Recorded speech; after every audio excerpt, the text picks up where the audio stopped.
우리 모두는 자유를 갈망합니다. 어쩌면 자유는 인간의 거룩한 본능일지도 모릅니다. 사람만이 아니라 동물의 경우도 다르지 않을 것입니다. 제가 한번 한 얘기 같은데, 미국의 한 대학 연구팀이 동물의 지능 한계를 알아보기 위해서 15세 된 침팬지에게 수화를 가르쳤습니다. 갖은 노력을 다해서 140여 개의 단어를 가르치고 또 이 단어를 조합해서 자기 생각과 의사를 표현하게 했습니다. 침팬지가 수화를 통해 가장 먼저 어떤 의사를 표시하느냐가 초미의 관심사였습니다. 제일 처음 표현한 말이 뭐였을까요? Let me out. 나를 좀 놔달라. 자유를 달라. 그런 내용이었습니다.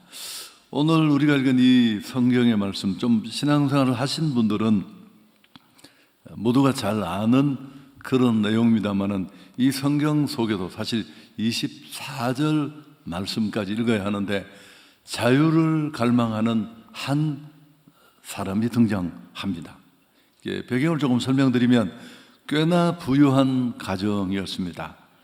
아들이 그 집에 형제 둘이 있었는데, 특히 둘째 아들은 어떻게든지 집을 벗어나고 싶어 했습니다. 아버지의 간섭 없이, 보호라는 이름으로 행해지는 그런 답답함 없이 자유롭게 마음대로 살고 싶었거든요. 그러다가는 참다 못해 아버지에게 자기 몫의 유산 분배를 요구합니다. 아버지의 그 존엄을 짓밟는 그런 무례한 행동이지만, 유대 사회에서 인자한 아버지는 그 일을 받아들입니다. 유산을 받아 먼 나라로 가서 그는 다 날려버립니다. 유흥비로. 그리고 설상가상, 그 땅에, 그가 살던 그 땅에 흉년까지 찾아옵니다. 있을 때 함께 머물던 친구들도 다 떠나고 먹고 사는 생계가 막막했죠. 마침내 그는 돼지를 치는 집에 더부살이를 시작합니다.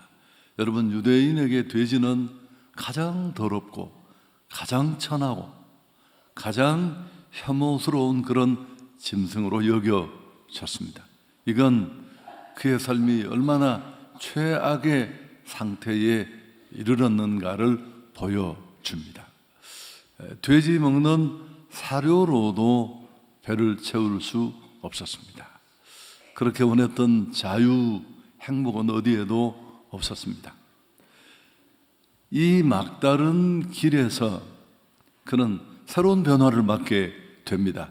스스로 생각하고 돌이키게 되는데, 오늘 신약성경 누가복음 15장 17절에 보면 이에 스스로 돌이켰다.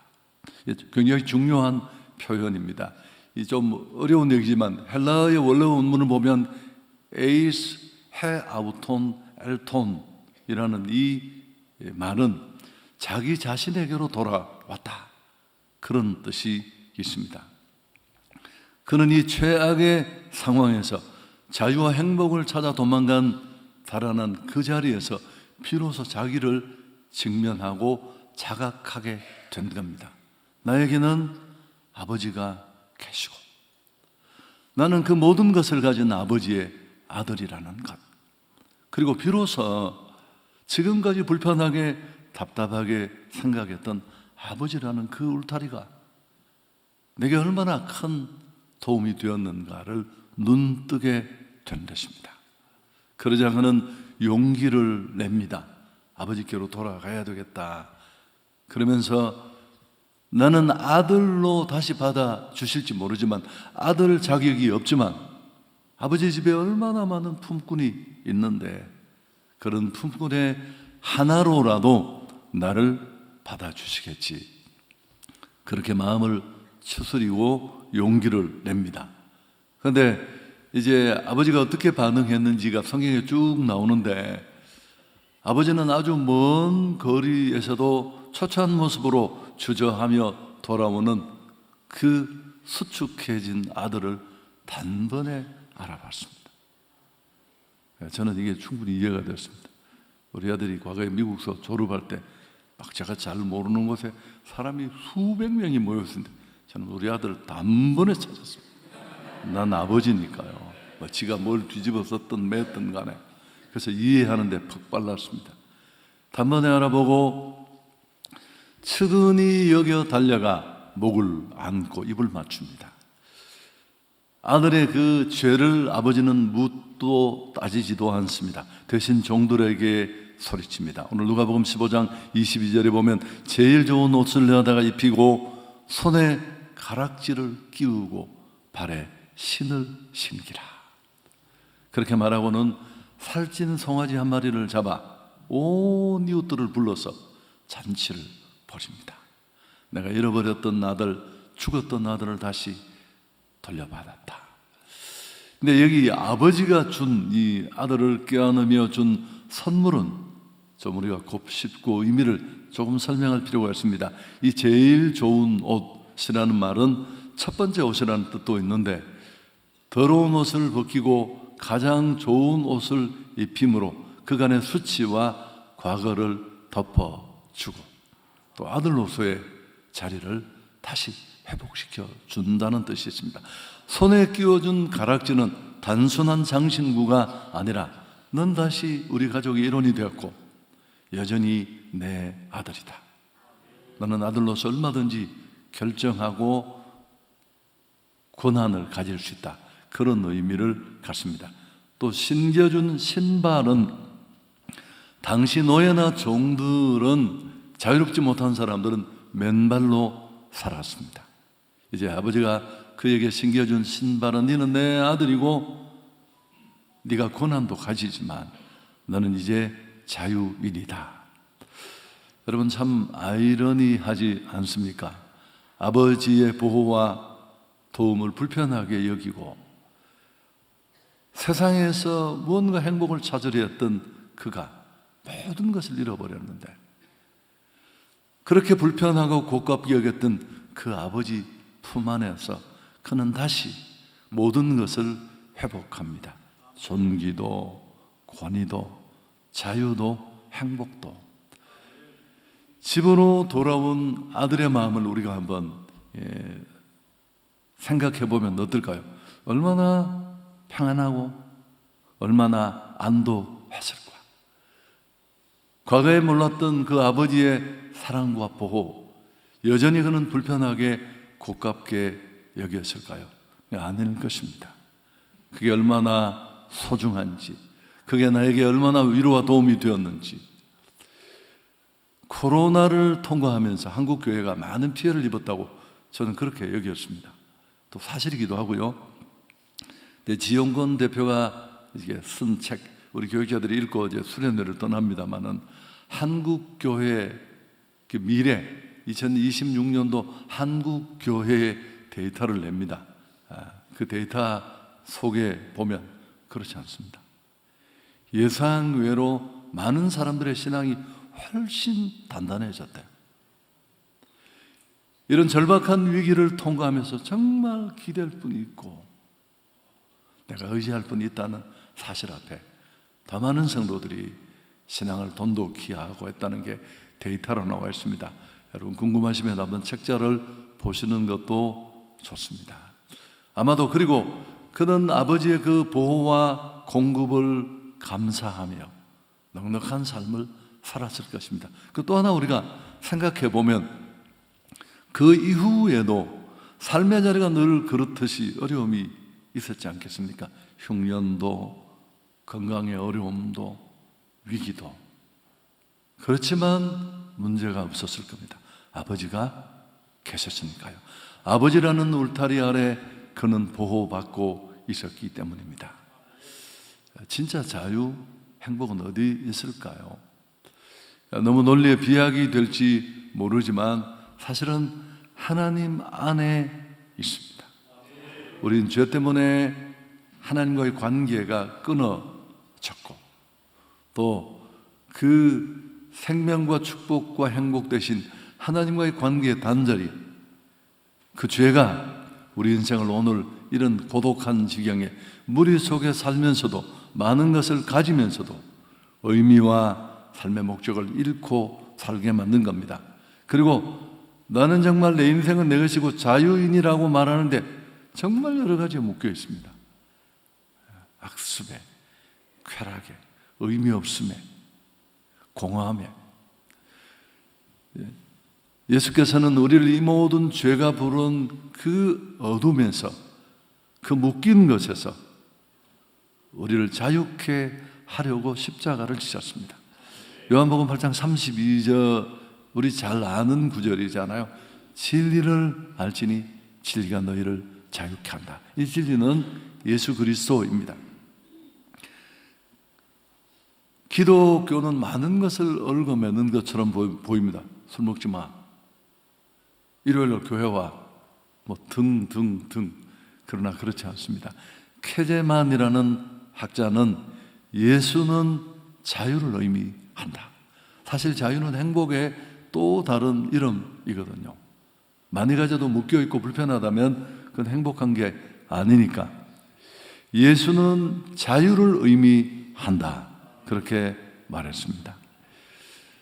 예수가 자유를 의미한다면 그 예수를 믿는 크리스천은 마땅히 자유인이어야 할 것입니다. 오늘 이 둘째 아들의 모습, 어쩌면 이건 우리의 모습이고 나의 모습일 수 있습니다. 내 인생은 내 거고 내가 알아서 살 거야. 근데 사실 어디서 왔는지도 모르잖아요. 어디로 가는지도 몰라요.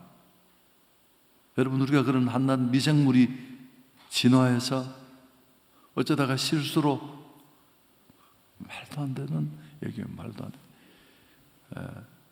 근데 오늘 또 이 얘기를 또 해야 되겠네요. 케플러라는 천문학자에게 친구가 있었습니다. 이분은 하나님을 믿는 분이에요. 이 친구에게 하나님이 계시고 온 우주 만물은 그분이 만드셨고 얘기를 해도 과학자에게 손톱도 안 맡겼어요. 그래서 하다못해 이 친구는 자기가 행성을 만들었습니다. 나무로, 목재로. 그리고 그게 궤도를 따라 이렇게 돌도록 움직이게 그렇게 손으로 밀면 만들어서 이 친구에게 보여주었더니만, 누가 만들어서? 저절로 생겨서. 아니, 누가 만들어서? 저절로 생겼다니까. 아니, 자네가 만들었지. 아니, 저절로 생겼다니까. 무슨 말도 안 되는 얘기를 하는 거야. 그러자 뭐라고 했다고? 자네는 이 하찮은 목재의 궤도를 보고도 그게 저절로 만들어졌다고 믿지 못하는데, 이 광활한 우주, 신비로운 인체, 만물의 변화를 보면서 이게 저절로 만들어졌다고 억지를 부린 지가 언제부터냐고. 그래서 그 친구가 마음을 돌렸다는 얘기를 제가 어느 책에서 읽었습니다. 여러분, 정말 내 마음대로 살고 싶고 하나님 그거 개나 주라 그래. 힘없는 인간들이 괜히 그러는 거지, 자기 삶을 헤쳐나갈 자신이 없는 자들이 그런 거지.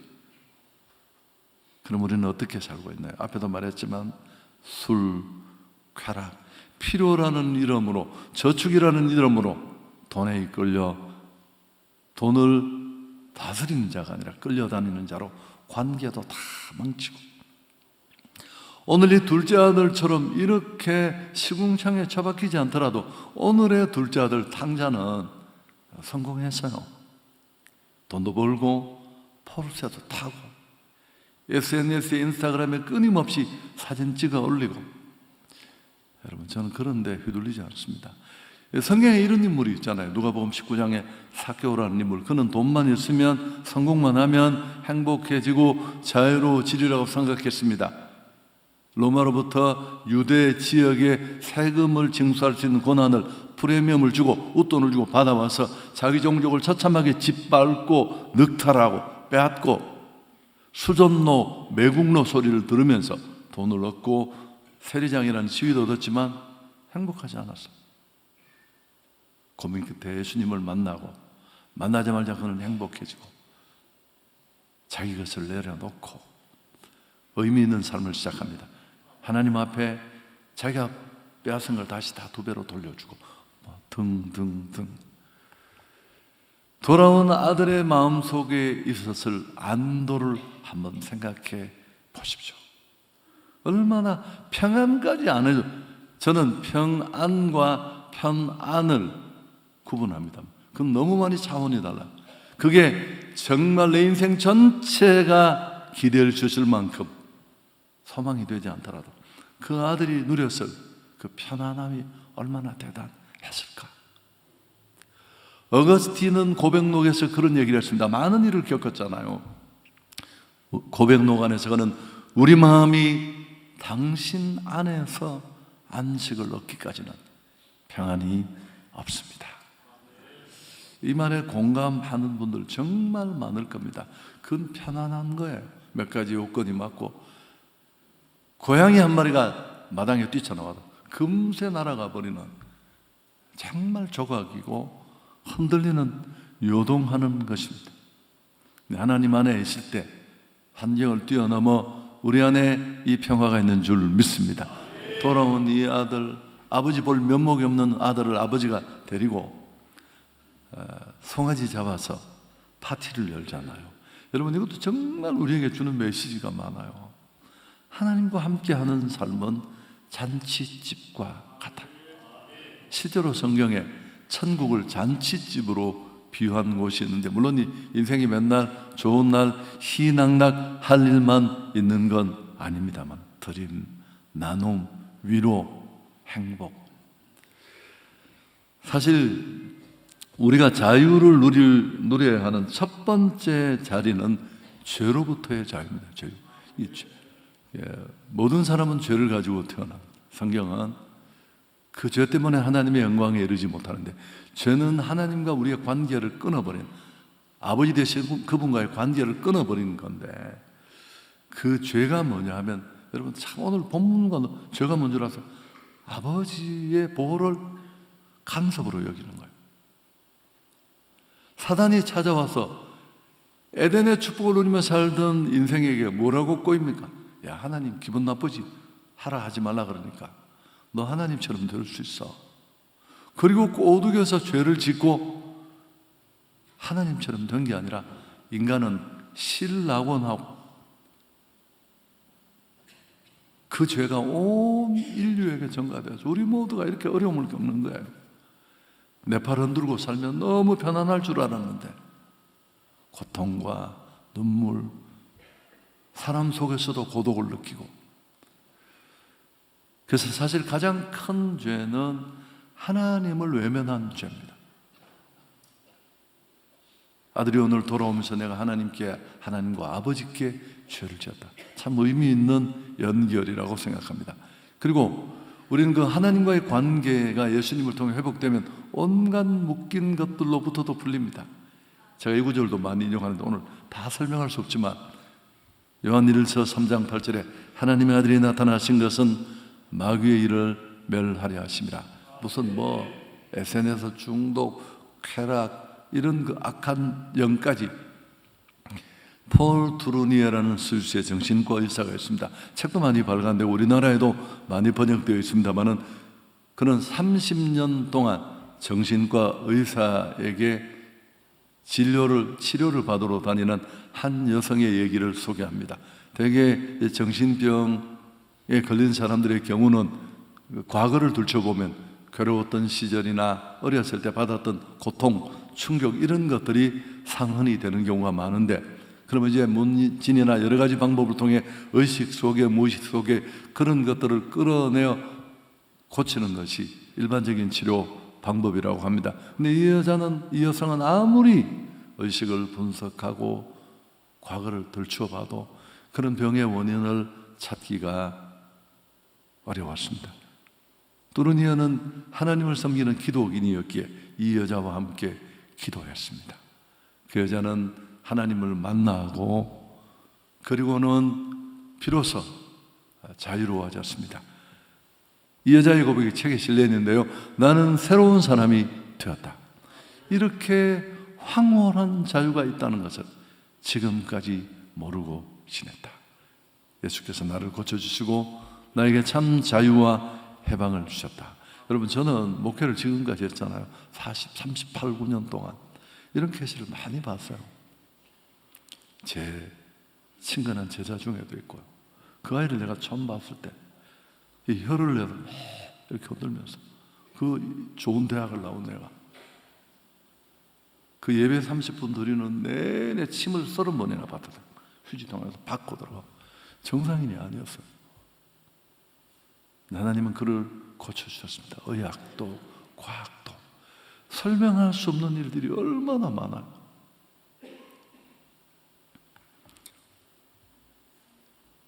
정리하겠습니다. 마틴 루터가 한 말입니다.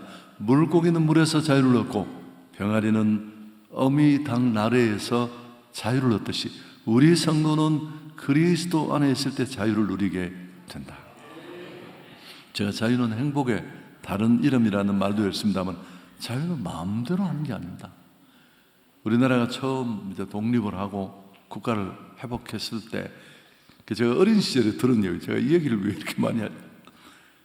어떤 사람이 이제 막 우리가 해방을 했을 때, 자유의 개념이 없을 때, 한 사람이 머리를 깎으러 이발하러 갔습니다.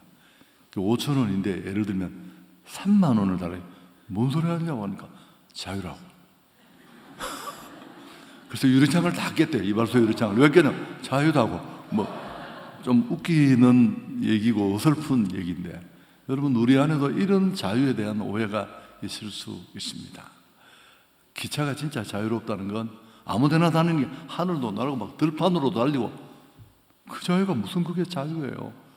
궤도를 벗어난 아무리 F1, F2 뭐 승용차도 다 죽는 거예요. 그건 아버지 품은 우리를 얽으면은 우리가 아닙니다. 케이지가 아닙니다. 우리를 살게 하는 우리 울타리인 줄 믿습니다. 아버지와 아들이 궁극적으로 목적하는 건 똑같았어요. 평안함, 풍요로움, 안전한 삶, 자유, 행복. 그러나 이 두 가지를 찾는 방법이 달랐던 거예요. 여러분, 지금도 그렇잖아요. 답이 없는 세상에서 더 큰 차, 더 좋은 집, 우리 해봤잖아요. 많은 사람들이. 여러분, 더 공허해요. 더 없을 때 오는 공허는 간단해요. 내가 없어서 그렇구나. 이건 정답은 아니지만, 오답이지만 답처럼 여겨집니다. 그럼 다 가졌을 때, 그때도 그 뻥 뚫린 구멍, 그 구멍은 어떻게 하시겠어요? 그래서 톨스토이는 하나님과 우리의 관계를 물과 물고기의 관계로 설명했습니다. 물고기에게 물은 불편하고 구속하는 공간이 아니라 최적의 공간입니다. 그게 자유의 자리고, 영국의 교육학자인 R.S. 피터슨은, 여러분 아시는 얘기인데, 자유의 역설이라는 유명한 얘기를 냈습니다. 작은 자유를 버릴 때 큰 자유를 얻을 수 있다라는 게 이 피터스가 말한 자유의 역설의 내용입니다. 아들은, 오늘 이 둘째 아들, 우리가 흔히 탕자라고 부르는 이 아들은 작은 자유를 얻기 위해 큰 자유를 버렸습니다. 세상은 우리에게 이렇게 부추깁니다. 야, 그게 자유야. 그러나 아버지는, 오늘 성경은 뭐라고 말하면, 작은 자유에 대한 집착을 버릴 때 아들의 신분을 누리는 더 큰 자유를 얻을 수 있다. 어떤 종류의 움직이는 차든지 궤도 위에 있을 때 그게 진짜 자유로운 겁니다. 여러분, 죄송합니다. 이 비유는 제가 그냥 고민하다가 해봅니다. 누군가는 결혼할 수 있지만 또 결혼의 의사가 없기도 한지 모르지만, 야, 결혼이라는 제도는 너무 불편해. 서로를 구속하고 얽어매고 조건 속에 가두고 나 혼자 살 거야. 저 물어봤거든요. 정말 자유로웠냐고, 정말 행복하냐고. 여러분, 아닙니다. 갈수록 점점 쪼여오는 고독감. 내가 지인에게 물어본 말이에요. 모두에게 적용되는지 모르지만, 50 조금 넘었는데 나 죽으면 누가 시체를 치워주지? 나 걱정하지 말라고 나라도 할 테니까. 여러분, 그게 자유인의 모습입니까?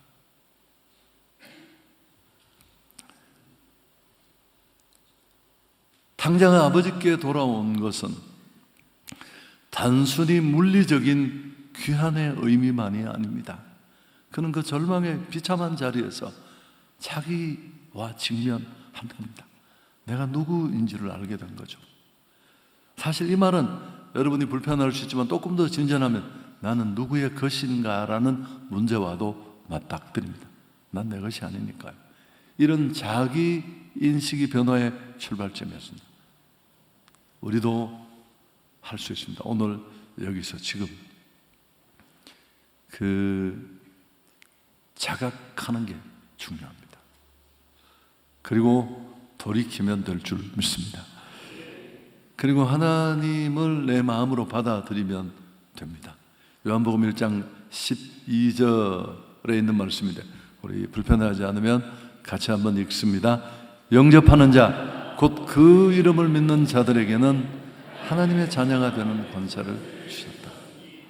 내 아들이 오늘 깨닫고 내가 누구인가, 내게는 아버지가 있고 또 내게 모든 것을 공급하던 관계 속에 끊어질 수 없는 그분이 있다.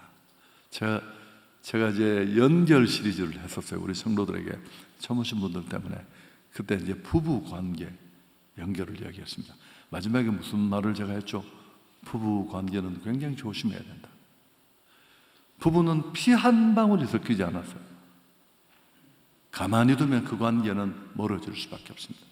부모 자식은 아무리 자식이 나를 괴롭혀도 언제든지 다시 돌아올 수 있지만, 그래서 굉장히 많이 애정과 노력을 기울여야 된다, 그런 얘기를 했습니다만, 하나님과 우리의 관계도 예수님의 피로 맺어진 관계이기 때문에 우리가 의사 자각하고, 오늘 이 회개라는 불편한 말 쓰지 않겠습니다. 내 방향이, 내 생각이 아버지의 관계를 끊어버린 나의 자유를 빙자한 그 못된 짓이 잘못되었다, 결정이 잘못되었다 라는 것만 인식하고 자각하고 돌이키면 될 줄 믿습니다. 내 힘으로 사는 작은 자유를 멈추고 아버지의 아들로 사는 큰 자유를 결정하는 이 시간이 될 수 있기를 축복합니다. 제가 말씀드렸죠. 아버지와 아들이 추구하는 목표는 궁극적으로 다르지 않았어요. 어디서 답을 찾느냐 하는 것이 달랐을 뿐입니다. 우리 모두에게는 아버지가 필요합니다. 이제 정리하겠습니다. 이제 지금 그 경주에서 에이펙 회의가 진행되고 있는데 가장 스포트라이트를 받은 건 역시 에이펙 CEO 서밋에 참석한 엔비디아의 젠슨 왕이라는 CEO입니다. 여러분, 이분은 지금 시가총액 세계 최고고 어마어마한 영향력을 가지고 있는데, 특히나 우리 눈에 띄는 것은 삼성의 이재용 회장과 그렇게 친하대요. 그래서 발표도 했잖아요. 근데 왜 이렇게 두 사람이 친근할까? 이유를 들으셨죠? 30년 전으로 거슬러 올라간대요. 이건희 회장이 이미 그때 아주 작은 회사인 이 엔비디아를 알아보고 편지를 보내서 관계가 맺어진 거예요. 여러분은 어떤 생각을 하시는지 모르지만 저는 참 아버지도 잘 뒀네, 그런 생각 안 하셨습니까? 여러분 굉장히 건강하신 분들이십니다.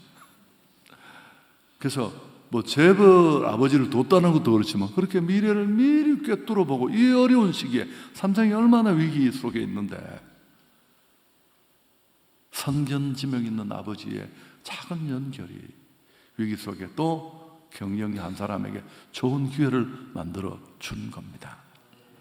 여러분, 그러나 괜찮습니다.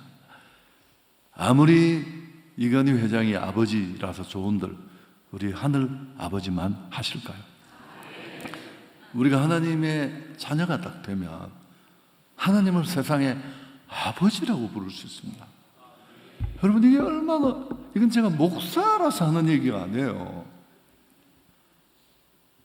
성경이 아빠, 아버지라고 부른다. 진짜 이 아빠라는 아람어인데 우리말과 발음도 비슷하고 의미도 똑같아요.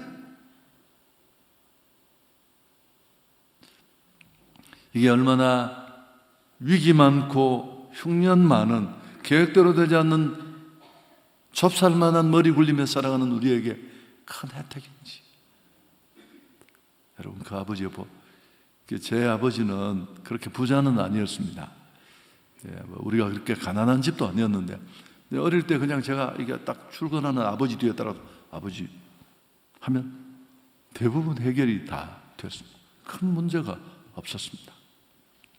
그리고 뭐 늘 필요를 차고 주셨고, 근데 저희 아버님은 좀 일찍 돌아가셨어요. 58에 목욕을 갔다 와서 그 다음 날부터 못 일어나셨어요. 병문형을 모르는 채 2년 가까이 병원을 전전긍긍하다가 돌아가셨어요. 전 정말 일의 독자로서 보험만 받다가 하늘이 무너지는 것 같다는 표현이 꼭 제게도 맞았습니다. 아, 우리 집은 이제 6명 가족이 살 길이 없구나. 대충 교회 다니는 우리는 교회로 다 하나님 품으로 나와서, 그러자 또 다른 하늘이 들어왔고, 내게 또 한 분의 아버지가 계신다는 걸 알게 됐어요. 그분은 하늘 아버지였습니다. 여러분, 저는 목회하는 여정에, 사는 여정에 그 이름을 수없이 불렀고, 정말 내 삶의 여정, 목회의 여정, 내가 섬기는 교회의 은혜, 우리 아이들 3남매에게 주신 그 혜택, 여러분 조금씩 아시잖아요. 설명할 수 없습니다. 제가 이 얘기도 자주 해요. 저는 이제 우리 아이 하나가 조금 자기 삶을 정신을 못 차리길래 내가 불러서 그랬습니다. 아빠는 목사지만 사실은 그걸 막 그렇게 대단한 얘기로 하지 않고, 내가 네가 들을 만한 얘기로 말하자면 아빠에게는 어떤 절실함이 있었느냐 하면, 나는 우리 아이들, 우리 식구들이 가장인 나의 잘못으로 단 한 번도 마음 쓰는 일을 없도록 하겠다. 그게 내 꿈이었다. 무척 애썼다. 자신이 없어서. 그래서 내가 물었습니다. 그런 적이 있었냐? 한 번도 없었대. 그래, 다 하나님이 해주신 거다. 그리고 어느 날 이제 교회에서 말해주신 아파트에 제가 이 동해라이빌에 어느 날 딱 들어갔는데, 이야기 몇 번 했죠. 그 아파트 전실에 신발이 한 20커리가 깔려 있는 거예요. 왜 그러냐면 우리 아이 중에 하나가 신발을 또 굉장히 좋아한다고 했는데 얘는 치우지를 않고 다 깔아놓고 다녀요. 제가 그 신발을 딱 보는데 마음에 감동이 팍 몰려왔습니다. 나는 6명의 생계를 하나님 앞에 부탁했는데 하나님이 이 많은 신발을 다 먹이시고 입히셨구나. 여러분, 별로 은혜가 안 되죠. 정말 그 시편에 보면 여호와는 나의 목자시니 내가 부족함이 없습니다. 그리고 마침내 내 잔이 넘칩니다. 누가 인생을 다시 살고 싶대, 제가 속으로 아니 그 어려워 그러면 안 돼. 물론 저도 후회도 있고 공부도 좀 열심히 하고 싶고 그런 마음은 있는데, 그래도 내 힘으로 계획해서 이만큼 살 자신이 없을 만큼 이끄셨습니다. 여러분, 저만 그럴까요? 그래서 오늘 제가 결단하고 이렇게 하지 않겠습니다. 여러분 마음에 오늘보다, 지금보다 더 좋은 날은 없습니다. 그래서 좋으신 하나님 아버지, 그분은 우리를 만드신 분이고 우리는 그 형상대로 지음받았고, 그분 안에 있을 때, 그분과 관계 속에 있을 때 우리는 가장 편안하고 가장 행복한 존재가 될 줄 믿습니다. 같이 기도 한번 하겠습니다.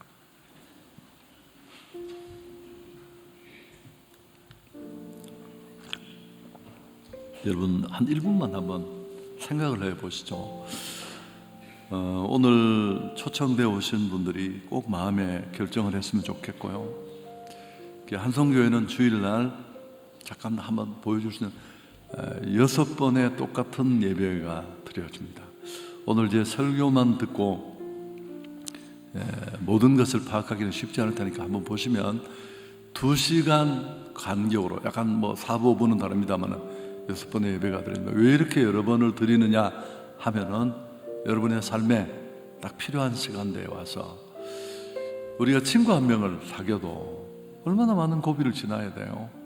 진짜 좋은 친구가 되려면 인생에 함께 동행하는 하나님 아버지와도 마찬가지입니다.